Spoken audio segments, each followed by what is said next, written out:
Welcome, everybody. We're talking UEFA Cup Soccer 2016. Is that how you pronounce it? Well, is that UEFA? UEFA. Yeah, UEFA Euro 2016. Okay. Or just simply Euro 2016. Euro 2016. Jamie James, I call him Double J as he's known as the industry, is with me today. All right, I've been gambling a long time. I love this industry. And in the industry, I have always heard about all the money that's being bet on soccer, being bet on these tournaments. And you know what? I don't get it. And I didn't play soccer as a child. I see a lot of 0-0 games and it frustrates me. All right, baseball's here. This gets to a low time in the industry. I'm watching all this money moving towards this tournament and I'm saying, wait a minute, how can I get in on this? But I don't know the first fucking thing about betting soccer. So help me out with that, Double J. As today, the birds are singing, the sun is shining, but what you might not know is there's so much money to be made on this Euro 2016. I didn't have a clue. Absolutely. It starts in June. To break it down, it's held every 4 years, in between the even numbered years between the World Cup. Okay. It's all the elite teams across Europe, so like Spain, England, Italy. So it's the best of the best. The best of the best in Europe.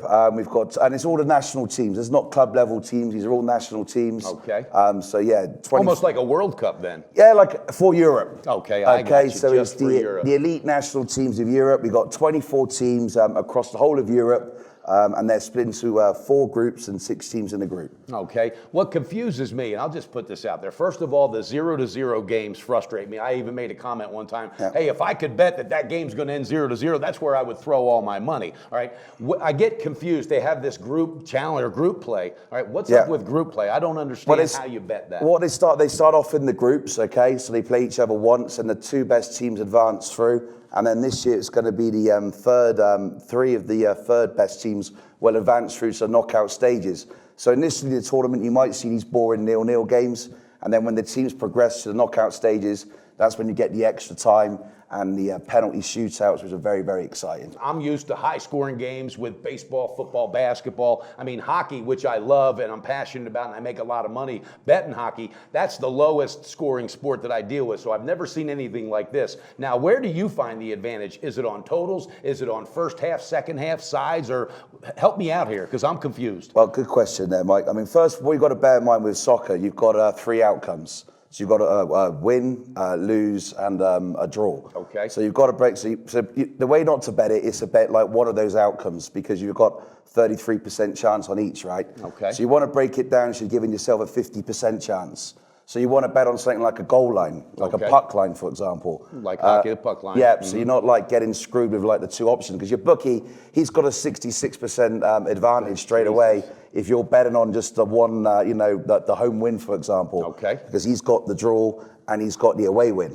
Bookies, boy, they got away with taking our money. I'll tell you what. They love it. So what you've got to do is you've got to make your chances better by like breaking it down to like giving yourself a 50% chance. And you do that by betting on things like the goal line, for example, or the totals. Generally, totals are set around 2.5. So like your 0-0 there, your 0-0 you're talking about, the under there.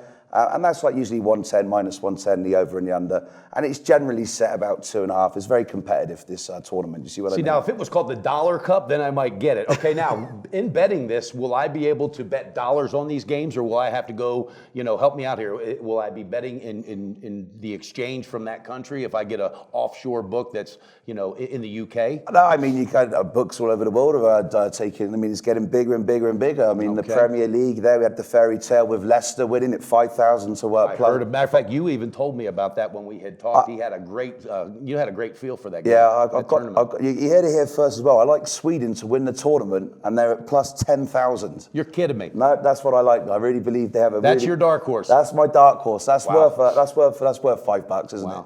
Now look, for me, all right, because I'm going to do something. I'm going to set up a bankroll for this tournament. How much do you suggest for me to get started with? I want to start this small because I don't know the first damn thing about it, Double J. But help me out, because I want to bank money, and if I see that the possibilities to this are absolutely, a solid return, then I'm going to really start thinking about putting some of my bigger bankrolls and really getting ready to bank some money in this. Okay, well, I mean, the same rules apply though, Mike. Always, your unit system. So bring 100 units. You break that down into 0.1 to 5 units per game. Okay. So if you're like I said before, I think previously on the show, If your bankroll's 100 units, we break that down into dollar pieces. So you can bet anywhere between 10 cents to $5 if that's your unit plays. So whatever it is, bring 100 units to this tournament and you're going to make some money. How are you feeling about this tournament as a whole and for your clients? Well, How you feeling? it's still wait.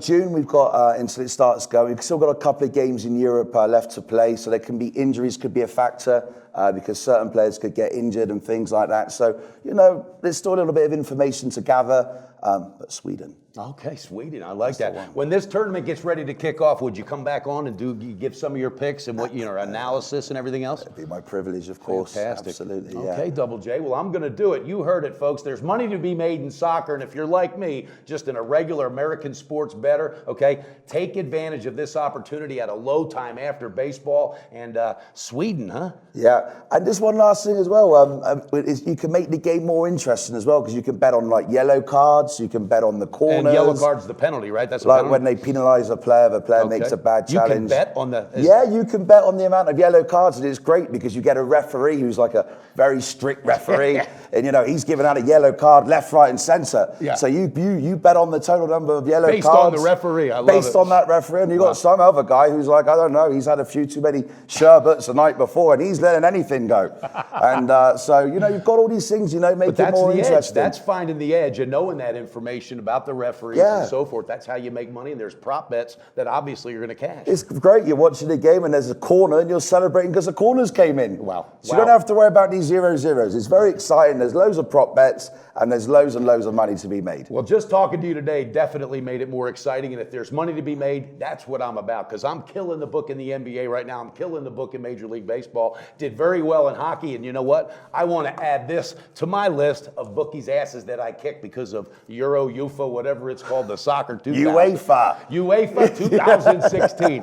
All right, Double J, thanks for being on. Very, very informative. Great. And you heard it, viewers. Sweden plus 10,000. Double J's got the inside info. So with that being said, come back and join us, and let's do this again. Sounds good. All right, have a great day. And you.